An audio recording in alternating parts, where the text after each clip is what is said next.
CDAT Channel 20. The ParaNet UFO Continuum begins at exactly 6 minutes past the hour.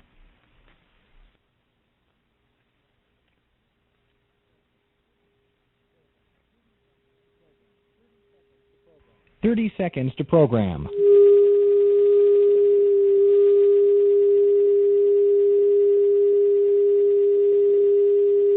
"20 seconds to program."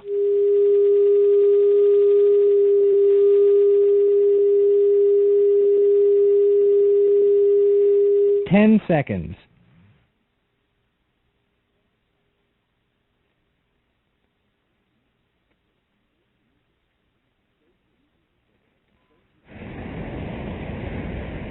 Stay tuned for one of the most unusual and fascinating hours you'll ever hear.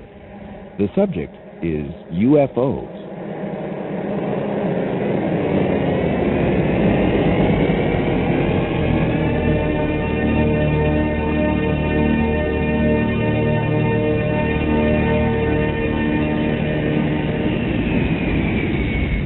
Welcome to the ParaNet UFO Continuum, a one-hour program dedicated to a very strange phenomena, unidentified flying objects. Whether or not you believe UFOs exist, the controversy is real, and this program will try to get to the bottom of it. Your host is Michael Corbin, Director of ParaNet Information Services, a global communications network based near Denver, Colorado, dedicated to the investigation of UFOs. We invite you to keep an open mind as we discuss one of the most fascinating and strange subjects in the world. Here's your host, Michael Corbin. We have long suspected that the government knows a lot more than it is telling us about UFOs, and we have suspected that this information lies within various parts of the intelligence community, the Central Intelligence Agency, the Defense Intelligence Agency, the National Security Agency, and maybe a few others. Take your pick. Whatever these agencies know, they are not willing to share it with you or me, and are not necessarily willing to even share it with each other. Furthermore, there are secret societies within these intelligence communities operating on their own agendas. These intelligence communities have a long history in UFO research. Why? We're going to explore this question with an award-winning investigative reporter who will shock you with startling information as we enter a hall of mirrors with a quicksand floor.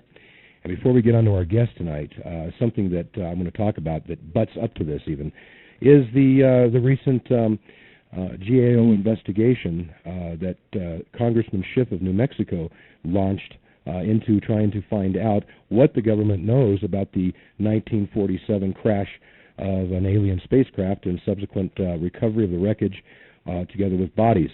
What's very interesting is that as this drama unfolds, we're starting to see perhaps even a glimpse of the intelligence community at work. I bring this to mind because recently, July 1994, arch debunker Philip J. Klass, whom a lot of you probably know that name, it's almost a household word. Klass published an article in his Skeptics UFO newsletter titled UFO Researchers and the United States Air Force Discover What Really Crashed on the Brazil Ranch. And I'm going to paraphrase a little bit of this for you, but basically Klass announced that two researchers, Robert Todd and, Robert Todd is of Ardmore, Pennsylvania,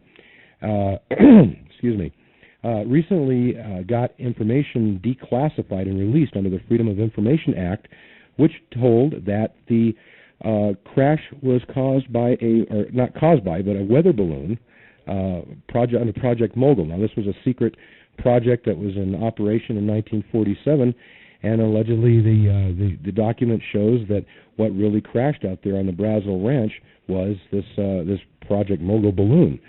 What's really interesting here, and the thing I want to get to is that the way that this has been discovered is mighty suspicious to me. I've suspected that perhaps Congressman Schiff might have been set up to basically go after the investigation the way that he has. And the reason I say that is because a lot of people may or may not know that ufologist Carl Flock, someone who's his name's become publicly aware in maybe the last year or two. Flock is an ex-CIA agent, and he happens to be married to a woman named Mary Martinek, who is a senior member of the staff of New Mexico Congressman Stephen Schiff. Now, what's really interesting is that she was the one that basically inspired Congressman Schiff to get involved or interested in trying to get to the bottom of the Roswell mess. So Schiff sends a letter to the Air Force and to the GAO asking for them to give information that they might have on any documents that pertain to a recovery of anything in 1947, in July 1947, to be more specific.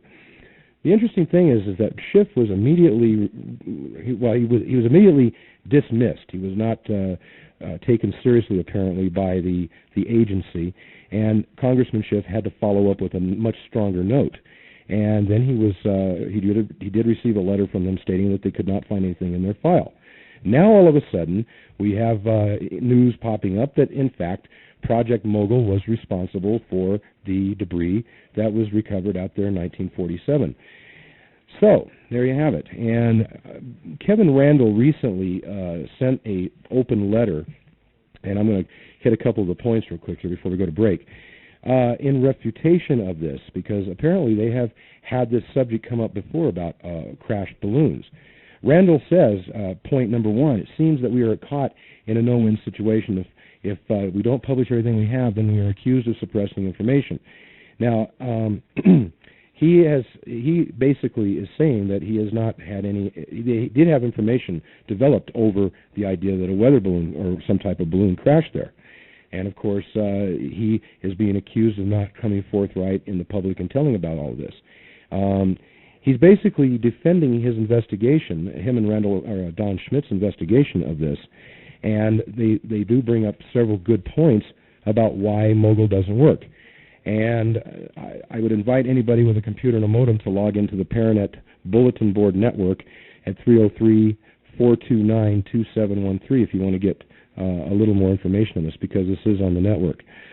I guess the thing here with this, and the reason I'm bringing this up, is because tonight we're going to talk about the intelligence community. You're probably going to hear some stuff that is new to you. We're going to start out basically by going back to the early 50s with the Robertson panel. The Robertson panel was convened following a major flap in Washington, D.C., and they convened in order to find out what they were going to do about the UFO problem. And if you might remember that 1952 was a banner year for sightings. It caused a lot of difficulty for the government, primarily for the Air Force, in trying to explain away what these devices were, and the public was very, very interested in getting to the bottom of it. I think Robertson panel is very important because the Robertson panel set policy that is still evident in UFO research today. The policy was that they were going to debunk the subject of UFOs, and they wanted it taken completely out of the public's hand. And that policy does, like I said, it's reflected today in what we see and do. There is virtually no organization in the civilian research community, and the public attitude is definitely a problem, because there is a laughing factor involved in a lot of this, and I'm sure a lot of you know that.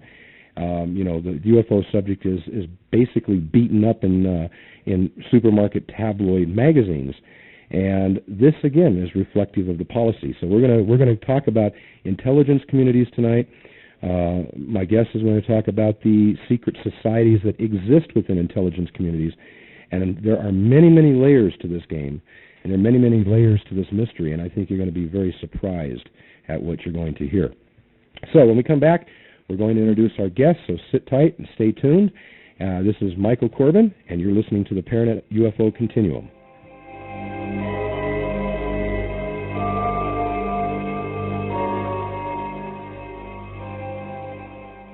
Grab a pen and get ready to copy down a computer address. It's an email address where you can reach the ParaNet Information Services BBS through America Online. With America Online's Internet Gateway, you can send us mail, and we can respond to you personally through your America Online screen name. With America Online's Usenet Newsgroup tie-in, you can also access the 7 ParaNet newsgroups dealing with UFOs, metaphysics, paranormal activity, and others. Learn about our upcoming shows and pose questions in advance. And if your question is selected, you'll get a free cassette copy of the show. You'll also find summaries of past shows. If you're not already a customer of America Online, call 1-800-827-6767 6364 for more information. Now, here's that email address to reach us. It's paranet@aol.com or paranet@paranet.org. America Online and Paranet, a winning combination.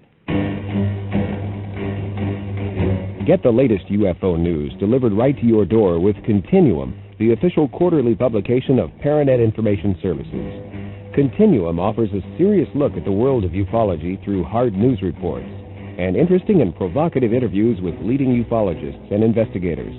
There's a source and resource section to help you locate information on UFOs, plus much, much more. Each issue is also packed with information from the ParaNet Information Services International Communications Network. So be informed with this comprehensive publication. Subscribe now and receive 5 issues for the price of 4. Send check or money order for $18 to Continuum, Box 172, Wheat Ridge, Colorado, 80034. That's Continuum, Box 172, Wheat Ridge, Colorado, 80034. Do it now.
You're listening to one of the most unusual programs you'll ever hear. It's the ParaNet UFO Continuum, and it deals with one of the most fascinating subjects around. Once again, here's your host, the Director of ParaNet Information Services, Michael Corbin. A hall of mirror with a quicksand floor. That's an expression that I've heard many times describing the UFO mystery and the research that goes on with it. My guest tonight is an award-winning investigative reporter, documentary filmmaker, and author of 3 nonfiction books, Decadence, Spooks, and Secret Agenda. Earlier this year, my guest, Jim Hougan, went to Beirut for 60 minutes to interview the leaders of Hezbollah and Islamic Jihad. Soon afterwards, he made a 1-hour documentary about the Russian Mafia for the Discovery Channel. Currently, he's finishing a book about Islamic Jihad and the Spooks War in Beirut. It's my pleasure to welcome our guest tonight, Jim Hougan. Good evening, Jim. Hi, Mike. Thank you for being on our program. Sure. Let's start off by talking about the Robertson panel. I talked about that last segment. For me, that kind of indicates where some of this begins, and we're going to talk about the intelligence community and how it operates, and how the influence is being seen in the UFO research community. Right.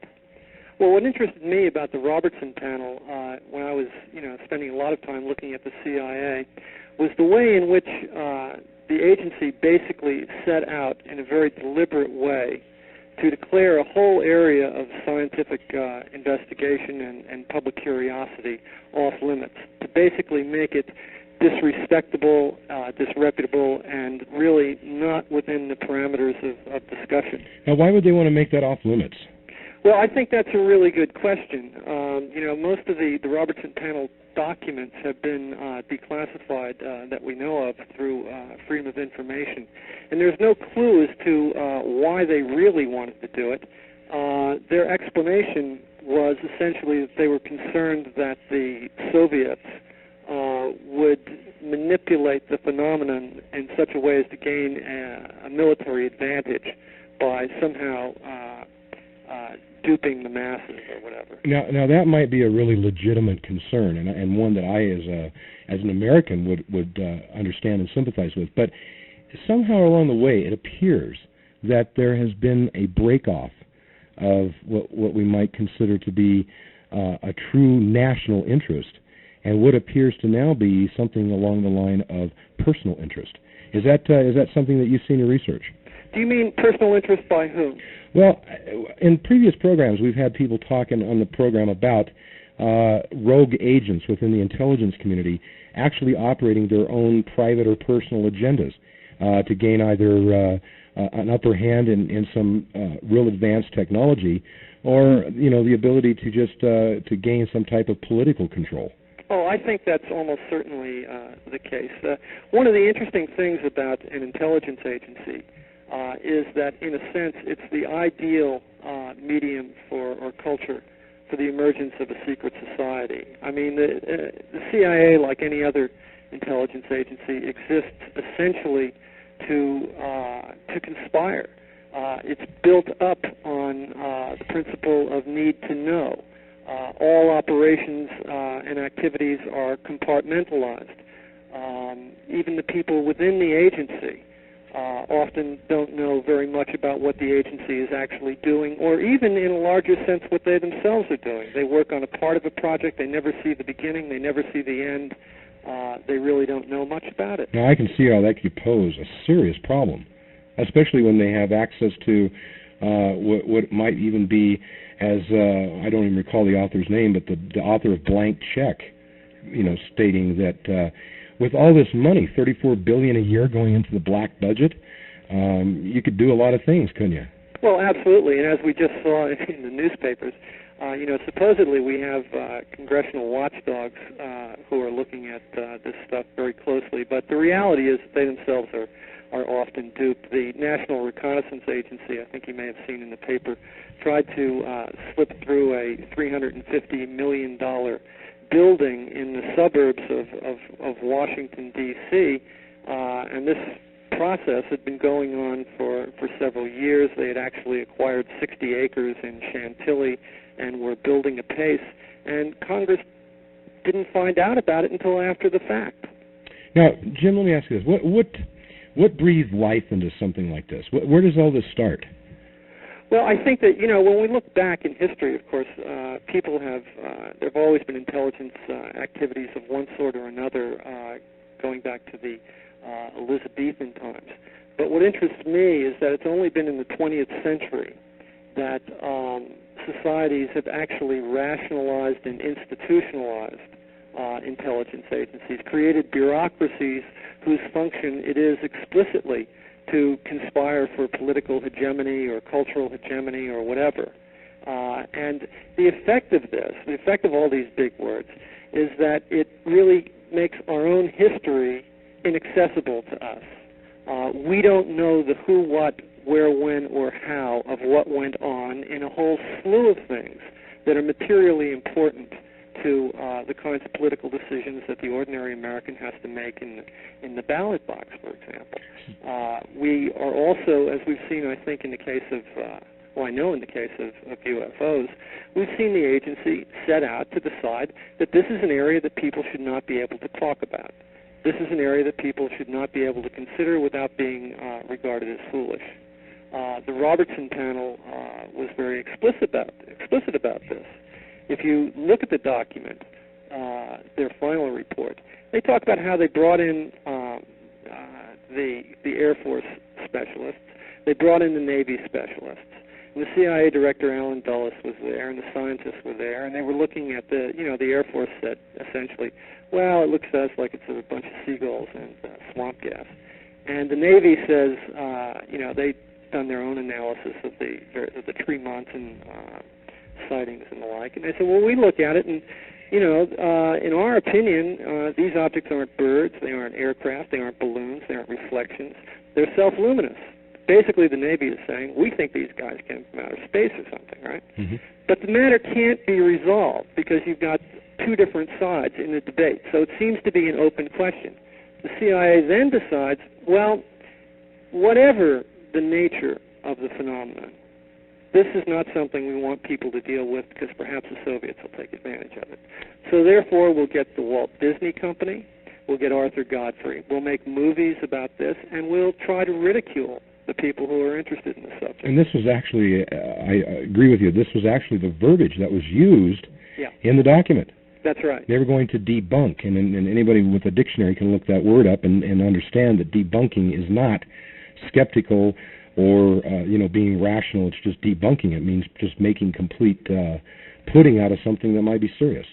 Yeah, and I think we need to ask, whether this was a unique characteristic or application of something to the phenomenon of UFOs, or whether there are other areas of inquiry that have also been discredited in a very intentional way by the intelligence communities.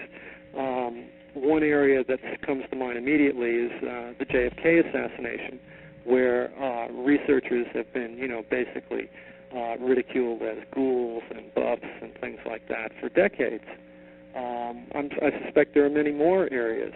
And, of course, the CIA is not unique in having done this. This is precisely the sort of thing that, in fact, the Nazis were doing prior to and during the Second World War, when they declared whole areas of physics and astronomy off limits, describing them as, quote, Jewish science, unquote. Okay, we're going to go to break, Jim.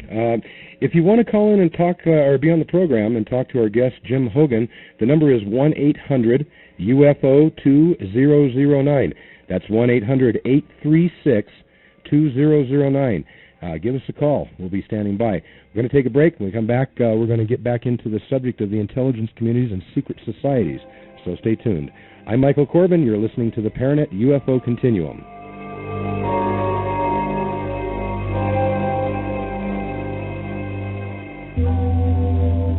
The ParaNet UFO Continuum is pleased to offer a number of exciting products.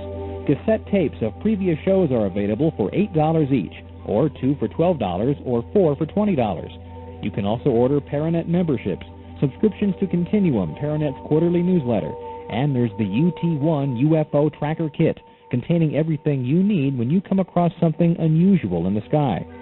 ParaNet, along with MICAP, the Multinational Investigations Cooperative on Aerial Phenomena, is pleased to offer a stunning black T-shirt with a background of galaxies, stars, and comets, and the ParaNet and MICAP logos, along with a beautiful blue-green planet Earth.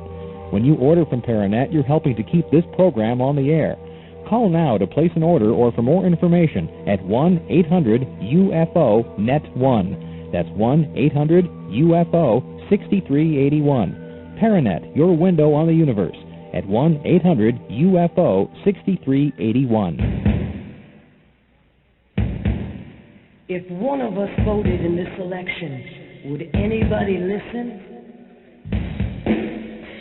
If 1,000 of us voted in this election, would anybody listen? If 100,000 of us voted in this election, would anybody listen? If 1 million of us voted in this election, would anybody listen? They would listen to the sound of a younger voice, to the sound of a younger hand. They would listen. Get out and vote. They would listen. They would listen. A message brought to you by the Ad Council.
This is the ParaNet UFO Continuum, a weekly program dedicated to the mysterious and fascinating world of UFOs. If you're interested in learning more about ParaNet, the world's foremost communications network dealing with the UFO phenomena, call us at area 303-429-2654 or write to Box 172, Wheat Ridge, Colorado, 80034. Once again, here's your host, Michael Corbin. 1-800-UFO-2009, 1-800-836-2009. If you want to be on the program or to ask the guest a question, my guest tonight is Jim Hougan, and we're talking about secret societies and the intelligence community. And Jim is in Virginia. Is that right, Jim? Yeah, that's right. Yeah, all the way across the country. Last segment, you mentioned the name Alan Dulles. Yeah. Now, I know from researching different things, I've seen that name pop up in a lot of places. Did you say that Dulles was at the Robertson panel? Oh, there's no question about it. He figures in some of the FOI documents that have been made available. Dulles had just been appointed CIA director, and this was, in fact, one of the very first panels that he presided over and attended.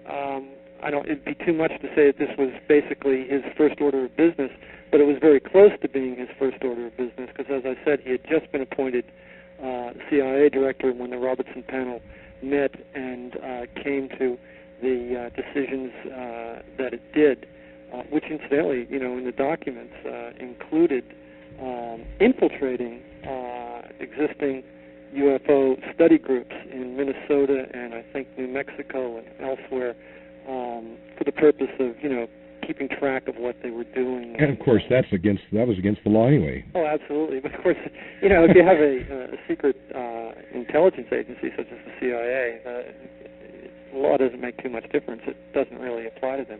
One of the interesting things about Dulles in connection with this, and I wouldn't make too much of it, but I find it very curious, and that is that his wife was psychoanalyzed for many years by Carl Jung, while Dulles and she were living over in Switzerland, and Dulles was running intelligence operations for the American government at that time. And of course, what's ironic about that is that Jung subsequently went on to write a very interesting book about UFOs. I remember that. The thing is, it doesn't surprise me because, when you start getting into this stuff, you find many, many, many strange and interesting relationships that kind of, web out, like, talking about the JFK assassination. There was a general that was head of the Project Blue Book, Cabell, is it Cabell? General Cabell? Yeah. General Cabell, and he, his brother was the mayor of Dallas when JFK was assassinated. Isn't that true? Yes, it is the case. Yeah. So in a way, this is all very interesting. Now, 1952 was a banner year with the 52 overflight and all this stuff going on. Consequently, too, around the time of the political conventions, and the thing is that there has been rumors of serious research people pointing the finger toward some type of psychological warfare. Do you agree with that at all? Well, I certainly wouldn't rule that out. I don't have any information about that because my investigative leads have led me in other directions and into other subject areas. But if someone were to put that forward as a hypothesis and say that there was some evidence in support of it, I would not be shocked. I'd like to see, that thesis expanded and documented. Okay. It's quite possible. Now, real quick, define for us secret society. What does that mean? Well, I think what it's come to mean in the 20th century is intelligence agencies. If we look back at the literature of about secret societies in the 18th century and the 19th century, and going into from the left wing and the right wing, they basically are formulating pseudo or quasi-religious conspiracies and attributing them to the Masons and to the Catholics and to the Jews and this and that. And I think most of that, or much of that, is fantasy and was fantasy at that time. I think in the 20th century, however, those fantasies have basically been realized through the institutionalization, through the creation of intelligence bureaucracies Because if the CIA is not a secret society, what is? Mm-hmm. Having said that, one has to come to terms also with the banality of the agency. Well, when you start talking about something like that, you start getting into seeing a secret society or someone with a political / philosophical bent, kind of rising above the institutions of established government, and maybe even having a hand in a global type arena, bringing about, you hear all these rumors and conspiracy theories pertaining to coups and different things that go on that ultimately lead around to the idea that it's all good business, economics, and it's good for political control. Well, absolutely. Let me tell you a short story. I wrote a book about the Watergate affair, and it was a somewhat revisionist book. And while I was working on it, one of the people I was speaking with was Senator Howard Baker, who at that time was easily one of the most powerful people in the Senate. And we had a breakfast together, and it was just he and I, and he was very complimentary and said, "Jim, you know a lot about the intelligence community, and I have a question for you." And I was flattered and said, "What is it?" And he says, "Well, you know that the CIA was created in 1948 on the model of the French and British intelligence agencies or services." And I said, "Yes, I knew that." And he says, "And they followed that model very, very closely. But there is one difference in the CIA compared with MI6 and the French service." And he says, "Do you know what that is?" And I said, "No, what is it?" And he says, "Well, do you know that both the British and the French have a director who is secret and unknown to the public?" And I thought about it, and I said, "Well, yes, you're right." And he says, "Well, I wonder why the CIA would have varied in that one way." And I said, "I don't know." And he says, "Well, my question is, do you think that there's a secret director of the CIA?" And I was absolutely floored by the question because, of course, Senator Baker was himself at that time a key figure in the Senate Intelligence Committee. And I looked at him, and after a few seconds I said, "Well, actually, Senator, what interests me is not so much whether there is or is not a secret director of the CIA, but the fact that you, in your position, are asking me what I think. The fact that you don't know, that you wonder yourself." Mm-hmm. Nobody knows anything. Let's go to the phone call. We've got John from KNRY in Santa Cruz. Good evening, John. Yes, hi. Hello, Hi. Can you hear me? Yes, I can hear you. Yes, hi. A very interesting program as usual. And a question, I think you may have touched upon my question, was about the 1952 sightings. Mm-hmm. And I always thought it was very interesting that they would occur, over Washington, D.C., over the Capitol, and over, I guess it was almost a week of time, and it received front-page coverage on all the newspapers, including the New York Times. Yeah, it created a huge amount of outcry by the public, wanting to know what the government is doing and what these things are. Right, and the photographic evidence I've seen seems rather convincing. So if one hypothesizes that these are craft from another planet, I was just wondering if your guest might want to speculate on the possibility that they were trying to send us some signal or some message or get our attention, or maybe even perhaps there was some negotiations going on in process since the days of Roswell. With who? You mean some intelligence outside of Earth? Okay. And perhaps this was a way of putting a little pressure on us, saying, well, the next step could be landing on the lawn of the White House. Okay. I was just wondering if your guest might want to speculate on that. Okay. All right. Thank you very much. Thank you. Right. Well, I don't quite know what to say, really. I know one of the interesting remarks in the panel report is that the agency goes out of its way to say that none of the members of the panel was willing to rule out the possibility of contact from an alien intelligence. They did not think that such a contact had occurred, according to the report, but they would not rule out the possibility of its occurring at some point in the future. Okay. I think that if such a contact did occur, or if it will occur, we can be certain of one thing, and that is that the public will be absolutely the last to find learn about it. Okay, we're going to go to break. 1-800-836-2009. If you want to be on the program, give us a call. And our guest is Jim Hougan. We'll be right back in just a moment. I'm Michael Corbin, and you're listening to the ParaNet UFO Continuum.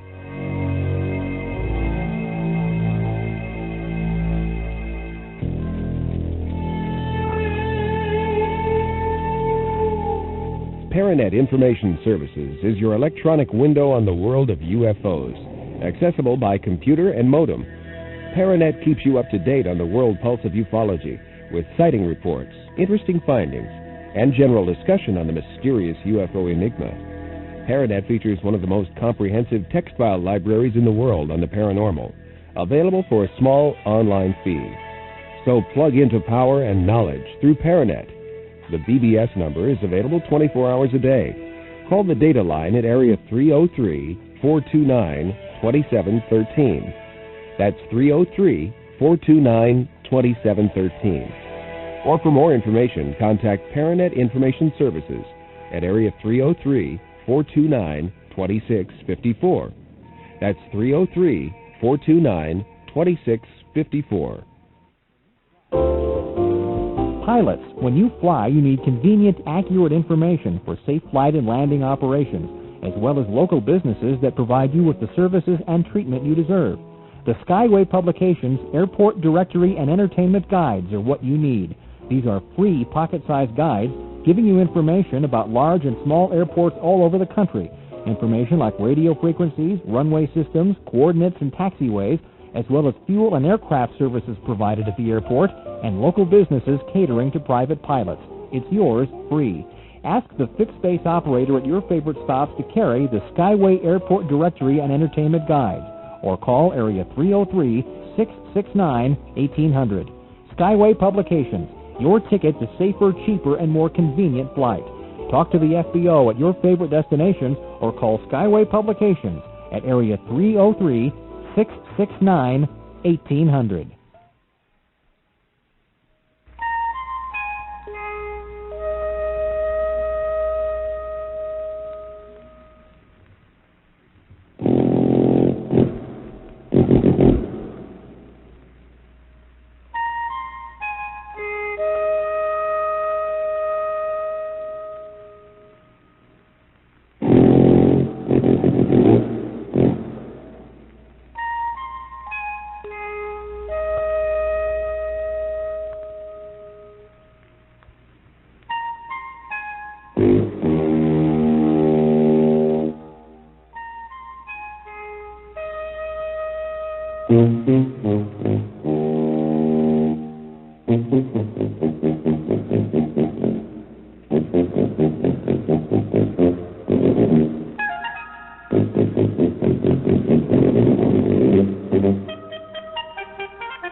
You're listening to the ParaNet UFO Continuum.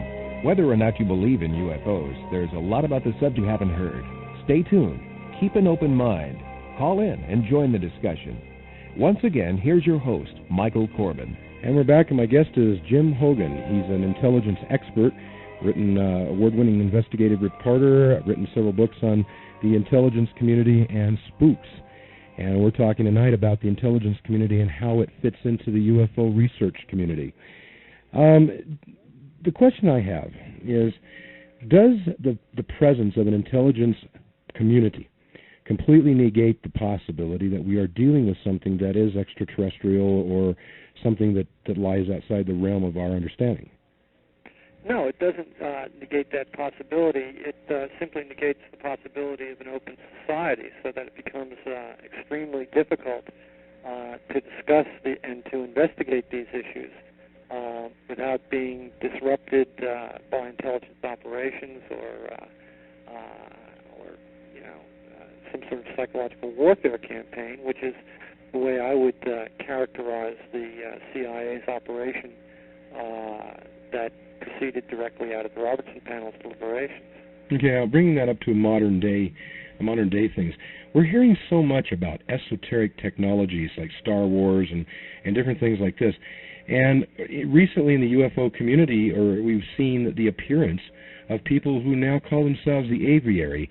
And what that means basically is that several years ago, Bill Moore, a researcher in California, introduced the MJ-12 documents, which purportedly were the Eisenhower-Truman briefing papers that indicated that there was a crash saucer, bodies were recovered, and that perhaps one of the alleged aliens survived. Everybody's pretty much come to the conclusion that that is disinformation that has originated from some source that is trying to muddy the waters, and it has to a large degree. But what's more interesting is that Bill Moore talked about the idea that he was in contact with certain characters within the intelligence community who went by bird names, and that's hence the aviary. Now we're seeing people that are popping up who really are truly retired, as they say, military or government intelligence agents that are, kind of glomming around what I call esoteric or occultic research, i.e. remote viewing, different aspects of things that, kind of go off into the fringes. But what's really interesting to me about this, and the question is this: how much of that stuff can we depend on to be disinformation? In other words, if this material is reaching the public, is it safe to assume in most cases that although disinformation has a grain of truth to it, that most of what we're hearing is BS? Yeah, I see what you're driving at. Let me just remark, I've seen copies of the Majestic or MJ material, MJ-12 is it? And well, I've read some analyses of it, and I guess I have an open mind with respect to that material, though I will say that if it's forged, it's a really remarkable job. I agree, and somebody had a lot of dough to spend on it. Somebody must have had a lot of dough, but they also had a lot of subtlety. I mean, as somebody who just... I spend a lot of time reading old CIA documents, old FBI documents, and coming across people in unusual positions. There's a lot of esoteric material in there that adds to the credibility of the documents, and it's material that probably would not be much noticed by most people. So if they're forgeries, they're really brilliantly done. Can you give us, for instance? Well, I'm thinking really, even more generally about, this whole issue of disinformation. There's so many different ways to do it. I mean, one obvious way would be to promulgate materials that are phony, in which people are led to believe in, and then perhaps they're revealed subsequently as hoaxes. And if that happens enough, then, of course, the phenomenon itself is discredited and people lose interest in it. But, of course, the most obvious way to hoax people is to make it impossible to talk about a subject.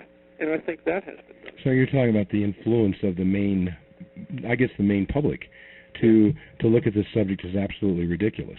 Yes. Yeah. I mean, I think we've all had the experience of, if you're interested in the subject matter as we are, if you raise it in among people who aren't themselves investigators or researchers, the initial reaction is a sort of loopy smile as to, oh, here we go, no matter what it is that you're about to say about it.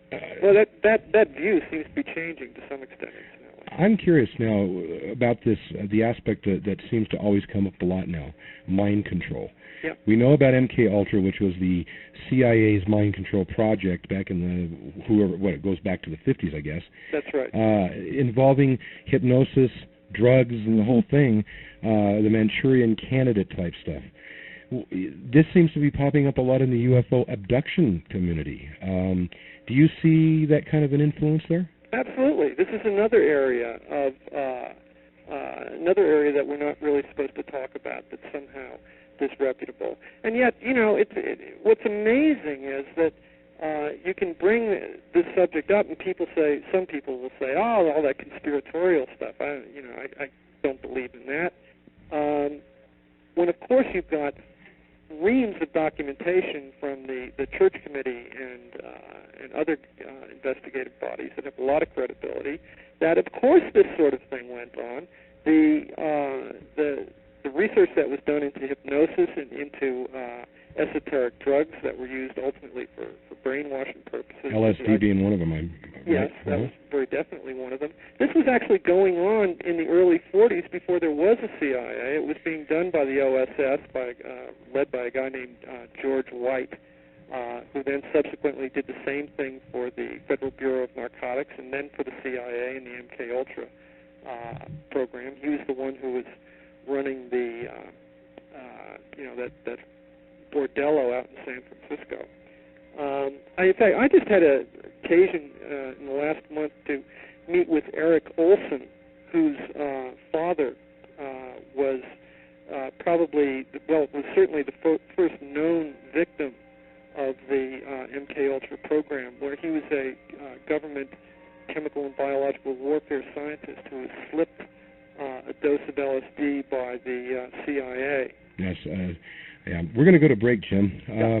1-800-836-2009 is our number, 1-800-UFO-2009. When we come back, we're going to talk about why the public is so buffaloed by all of this, and is there anything that we can do? We'll see you back on the other side in just a moment. I'm Michael Corbin, and you're listening to the ParaNet UFO Continuum.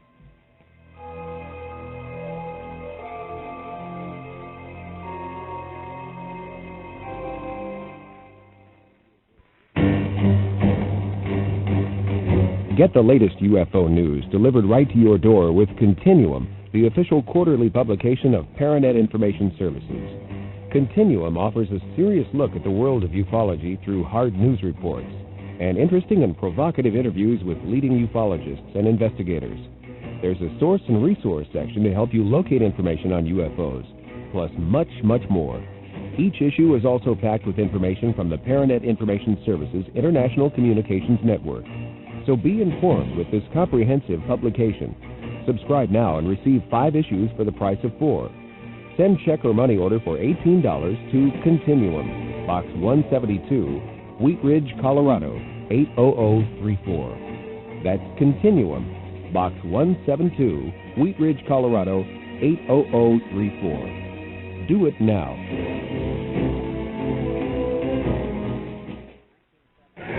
This is Fred Hayes. In 1970, I was a lunar module pilot for Apollo 13.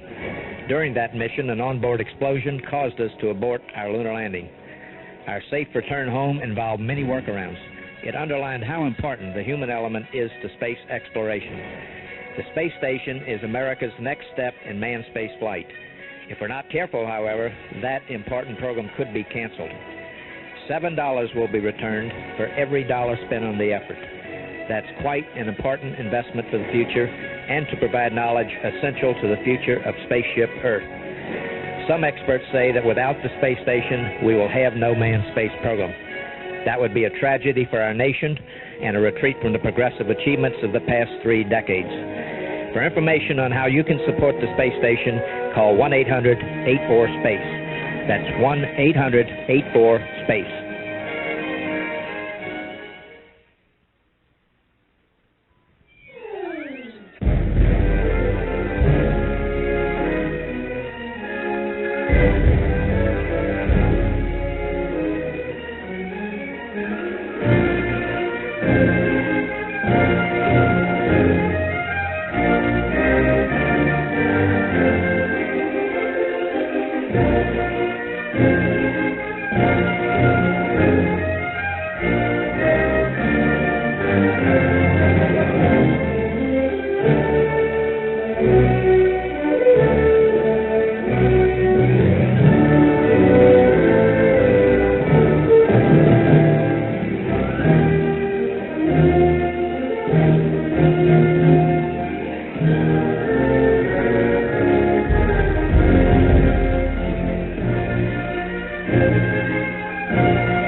Are UFOs for real, or are they just fiction?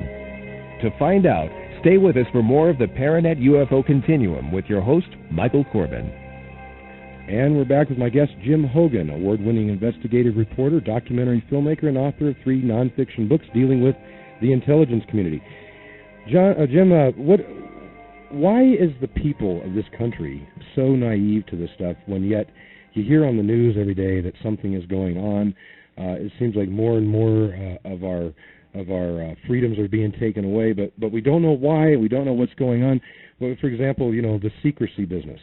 How does the government get by keeping everybody in the dark, despite the fact that we know that they are and they're not releasing this information, which is essentially ours? Well, I think in two ways.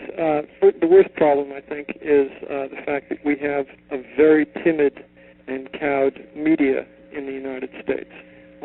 Most reporters aren't very brave in their search for the truth, or even in their search for the news. Is it going too far to say that they're controlled by these groups? No, I think they clearly are controlled. They're controlled by, as is the academic community. I mean, they're afraid to lose their credibility. They're afraid to be ridiculed. They're afraid to take chances. They're afraid to be blackballed, ultimately. They're interested principally in their careers. So economic sanctions are the things that seem to work the best with them then, right? Yes, I think that's clearly the case. Mm-hmm. And I think that's probably something that you see even on, like you said, universities. That would even be a way, I would think, to probably control the flow of new technologies. I think that's probably true. I mean, certainly you could do that, and in fact, I suspect that's being done. Do you think there's any truth to any of this business about the intelligence community dabbling in the occult or black arts, some of the stuff that keeps popping up in the research community? Do you think there's any truth to any of that? Well, I know for a fact that there is, and I'll give you an example. I obtained under the Freedom of Information Act, with great difficulty, a 3-volume paper that the CIA had commissioned to be written by Frank Mulholland, who was at that time in the late 60s, early 70s, one of the foremost magicians in the United States. And basically, he wrote this 3-volume study on the use of magical practices and illusion in operational intelligence settings. So it's a matter of fact that the agency has looked at that kind of thing. And of course, historically, I know that many of the British intelligence operatives in the early 1920s and 30s were themselves fascinated by the occult. That's a book that's waiting to be written, in my opinion. Okay, great. Well, we're going to have to end it here. It's just too much material to cover in an hour. We'll probably have to have you back and talk deeper into this. Great. Thank you very much for being my guest tonight, Jim, and just keep us up to date on what's happening. Okay. Okay? Alex Hurd next week is senior editor of Outside Magazine. He's exposing Stephen Greer and C. SETI as being a fringe New Agey group with strange ties to some big money. More mystery and intrigue will come your way on the ParaNet UFO Continuum next week. So until next week, I'm Michael Corbin telling you to keep your eyes on the skies. Good night.